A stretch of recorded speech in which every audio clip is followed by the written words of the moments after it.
everyone, and welcome to Stan the Wine Man TV. I am your host, Stan Rattan, and this is the Blue Collar Wine Show, where I help you spend your wine dollars wisely. One wine today, guys. Every year I do a list, top 40 wines under $20. I put it up on my stanthewineman.com. I'll put a link down below. You can check it out. And then sometimes I put it on my Seattle PI as well, the Blue Collar Wine Guy, and I'll link that up down below.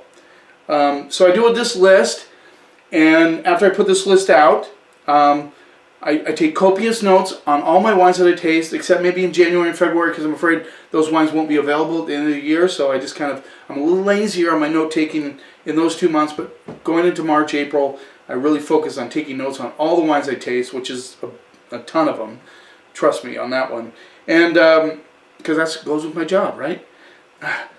So what I do at the end of the year is I put this list out, and then I buy the top 5, and I go back and I buy them, and I want to see how did I do? Was I right? Why did I like this wine so much?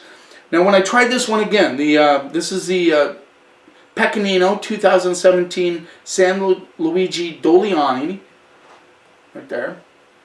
I'll show you. Runs about $17. I have it at the store for $14. I think you can pick it up pretty easily for $17. So what does Doliani say? This is some of the times the problem with European wines. If you're a newbie in the wine world, you might be intimidated by that. Hopefully you have a wine person that you can really trust, that you can ask these questions. The only thing they grow in Doliani, which is in the Piedmont region of Italy, not too far from Barolo, all they do is Dolcetto. They also do Dolcetto, well, they do it around the world now, but they also do it in Alba, Asti, and Acqui. There's another one, it's not coming to me right now, it doesn't matter. These areas also do it, but they also do other things. They only do Dolcetto in Doliani. And you say, what is Dolcetto? Well, it's a big grape. It ripens earlier than Nebbiolo, which is the king of Piedmont. And then they also do Barbera. So Doliani is kind of the third person in the hierarchy. You got Nebbiolo, which is Barbaresco Barolo, Barbera, which is kind of an everyday red table wine for the Italians, and then you have Dolcetto. Dolcetto ripens earlier. They usually plant it in a little higher elevation, cooler.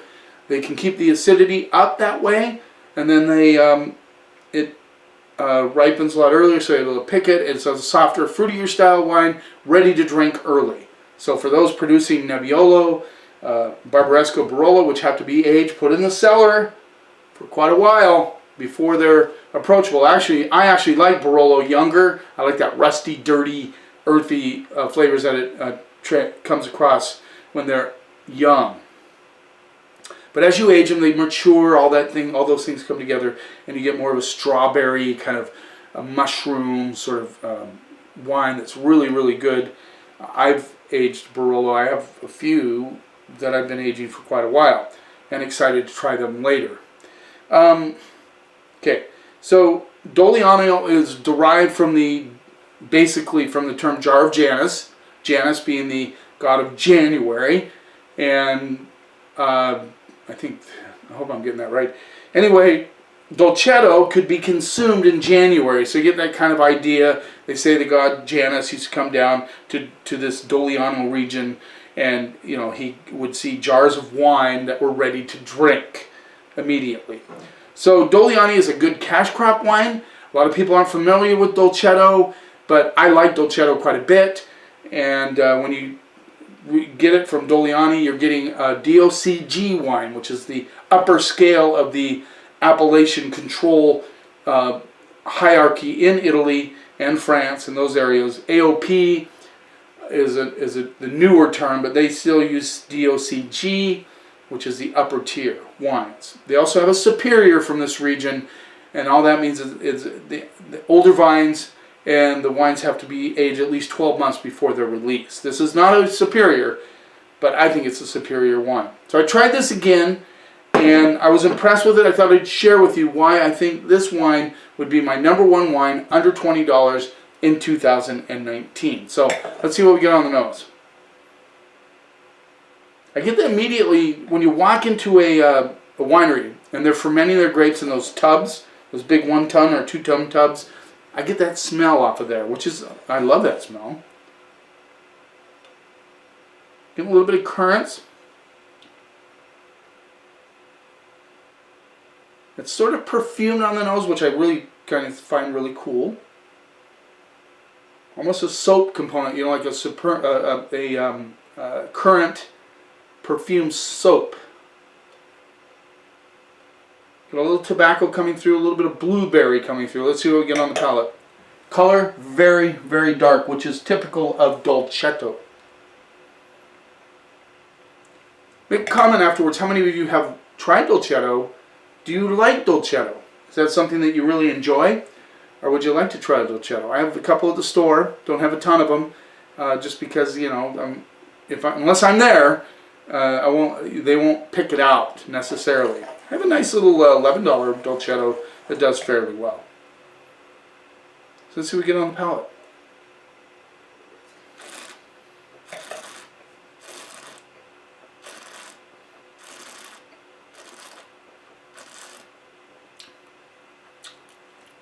Beautiful structure. I mean, good acidity, kind of crunchy tannins. It's actually crunchy in the mouth a little bit. I get currant notes, black raspberry.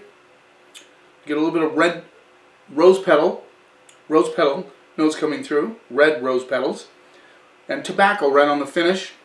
Is there very vibrant in the mouth. It's exciting. Kind of has a nice verve to it. That's the word. A little electricity in the mouth.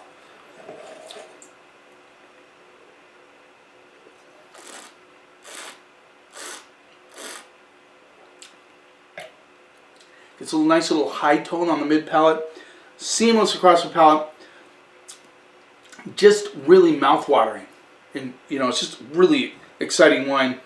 The cool thing about this wine is that it is a good wine solo, so you can pop it, pour it, enjoy it. But great with food. I can see there's gorgonzola popcorn. I can see it with the salmon. I've had this with salmon. Really good matchup. Lamb chops, perfect. Blue cheese hamburger, perfect. Spaghetti and meatballs, perfect. It is a good food wine, but because it has enough vibrancy and structure to match up to those foods. Now, I wouldn't have it with a steak. Let's say you'd have a steak, you put a bit of black pepper and maybe a little bit of seasoning on that steak. Might be overpowering for this wine, but when you have the lamb, which is a little softer, blue cheeseburger, I think the cheese would work really well. Yeah, all those things would work good with it. The blueberry really comes through with the black raspberry. This has a long finish, which is also a good thing about this wine. The other thing I like about this, and if you have the patience to do it, if you can get your hands on one of these, I'm actually looking forward to the new vintage to see how it shows. But this wine, second day, better, third day, better. Now, there isn't too many wines under $20 that you can leave, put the cork back in. Don't put it in your fridge. Just put the cork back in, set it down, try it the next day. Put the cork back in, set it down, try it on the third. On the third day, it just really, really shows its stuff. But even now, it is fantastic. It's a great bottle of wine. I hope you learned a little bit about Dogliano and Dolcetto from Piedmont in northern Italy, a place I was just last year. Was that? Yeah, it was last year. Craziness. Thanks for taking a little time out of your day to watch. I hope you enjoyed this episode. Make a comment about Dolcetto, please. Have you tried it? Do you like it? What do you think about Dolcetto? Is it something new to you? Do you want to go out and try it? I can give you some suggestions. Just reach out to me, and I'll help you out. Thanks for those who have subscribed. I'm seeing that grow more and more. Don't forget to subscribe to my channel. You keep watching, and I'll keep helping you spend your wine dollars wisely.